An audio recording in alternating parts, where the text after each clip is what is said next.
Are you dating people that you cannot afford to be with? I don't just mean physically, I mean mentally, emotionally, socially, educationally, spiritually and/or economically. When you choose someone new to date, are you on an equal playing field?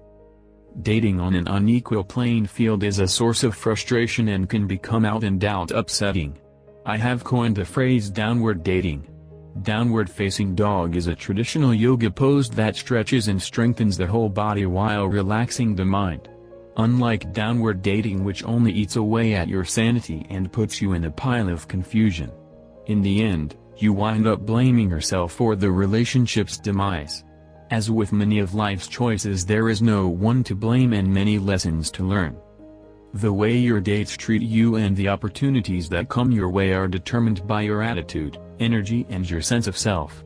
Oftentimes, it feels good to blame others, but you know intuitively that it is not right. One of the only things you can possibly get from downward dating is some instant physical satisfaction, which is often very nice but that lasts for about a good 60 seconds. However, you are not making the kinds of connection that you desire. You are not getting the emotional connection you desire, so you are left upset, angry and frustrated. I have heard dating described as a gladiator sport. It is not for the faint of heart. Dating will test you and can shred every ounce of confidence you have or wreak havoc on your self-image. While dating, whatever insecurities you are dealing with will surface and leave you not even recognizing yourself. Do you experience yourself and realize that you are dating the same physical type of man, woman over and over again? Do you have a physical type, that is tall, blonde, bald, hulking, etc. and are not interested in leaving that type behind? In the past, I have been guilty of dating like that. Thus not making room for anyone else to enter my sphere and all the while, still looking for a different response and treatment. Duh. However, are you not ready to leave your type behind but still want something different? Do you want and/or are you interested in stopping this kind of behavior? Do you want a different results? Before you go out on another single date, start looking at what you don't like about your dating habits. Start by asking yourself about what you're experiencing, see if it is a reflection of how you treat yourself. If you cannot change or are not ready to date, you are doomed to continue creating more of the same dating situation.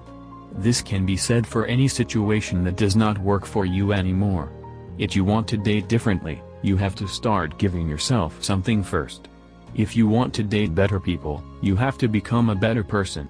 If you want to be respected, you have to give respect to yourself and then to others. If you want to improve the quality of your dates, you have to improve the quality of yourself.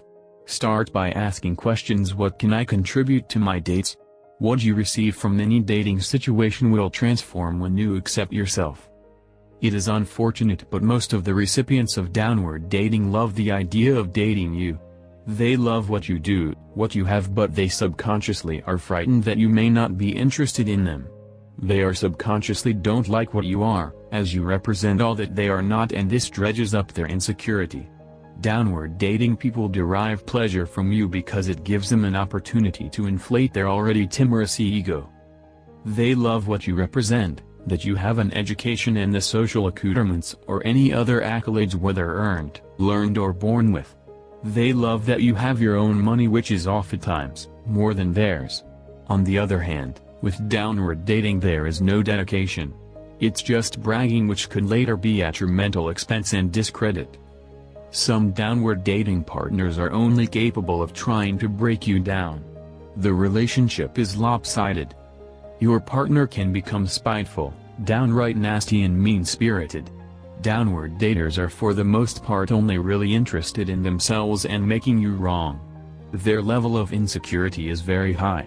The experience of downward dating is one of insecurity and belief that internally that they don't deserve something.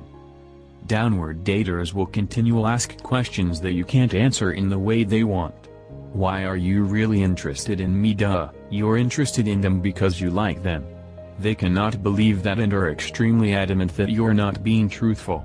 They make statements like that you're trying to use them. They do not hear or listen to what is being said in a conversation. They only hear their internal conversation and make up things that were not being said or experienced. Downward dater is not based in reality. Downward dates and daters come in all shapes and sizes, color and crude. This incessant dialogue is very dysfunctional. This is when you leave the interaction. Run now. Many people have downward dated at some point in their life. Even if you can fake amnesia and plead the fifth, you've done it. Here is my experience in downward dating. I dated a man with less money than me. I knew up front that he could not afford to attend a lot of the things that I invited him to, so I would foot the bill if I really wanted to go. I didn't have a problem with sharing, but when my sharing became a problem, the relationship became uncomfortable. His ego was getting a little roughed up about not having extra play money. I did not do it deliberately. If I was digging down into my savings or spending above my means, I would say something. Unfortunately, my guy had not mastered this concept. He had difficulty expressing his feelings about my money. Our relationship became increasingly difficult, and it became progressively more difficult having certain conversations. So he proceeded to make me wrong. Eventually we broke up. Today my opinion is, if you're venturing into a situation like this, you're probably setting yourself up for failure. Work with me here. You have spent a number of years building up your education, and that education has increased your socio-economic standing, only to find that you are not dating on a level playing field.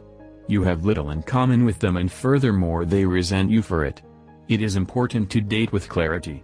It takes time to get to know the people. It is also important that you give yourself time to get to know the people you're interacting with, and that you do not compromise your spirit. I know many men and women complain that they are sad and that they feel alone. Theoretically, we are all. Even in a relationship, amongst family, friends or in a group, we can feel alone. Alone is a feeling, not our truth. The key is to accepting being alone, is checking whether this is true for you. Then choosing what you want to do with what you know. Rejecting your findings that you are alone will not only make you feel better about being alone, it will prevent you from jumping into relationships that do not support your energy and what you are up to in your life. It is healthy to look at yourself with a critical yet compassionate eye, so that you can make the decisions that only you can and will say are right for you. If you let lonely choose for you, you'll be in a relationship that will have you whirling, and not in a good way. How to stay away from downward dating. Remember, downward dating, unlike downward facing dog, does not tone and strengthen your back. It can however give you great sex for 60 seconds and fabulous eye/arm candy. But, if you're serious about having a relationship, stay away at all costs. Date people that have the same or similar kinds of interests. Value yourself so that people will value you, and if they don't, you can walk away intact.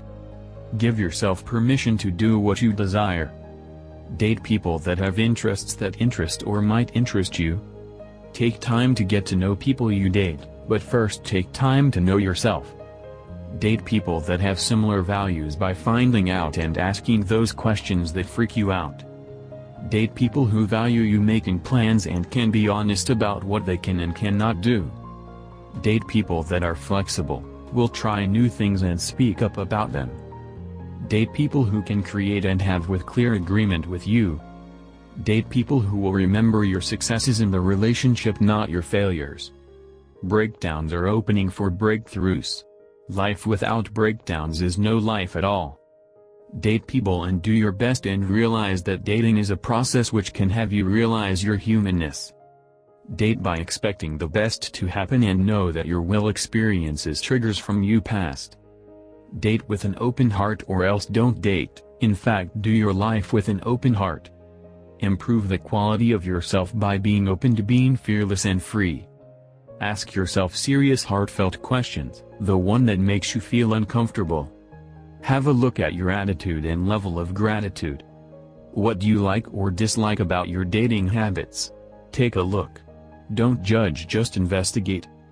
Get rid of your physical typing. The physical typing was created in your past by a very young you. Stay in the present moment, leave you past relationships in the past. Live in the now, date in the now. Everyone, as we all know, is different, and not everyone is compatible. So, it is important to realize if you cannot accept a person for all they are and all they are not, then you need to leave them alone. Maybe your date has not read a book in a number of years. Maybe they only eat what they was raised on and everything else is off limits. Or you're a traveler and they're a couch traveler. Your priorities are so completely different. You find yourself trying to plan things with them and they seem really keen, but when it comes time to commit to the plans, they disappear off the planet and you're left wondering, is this the same person?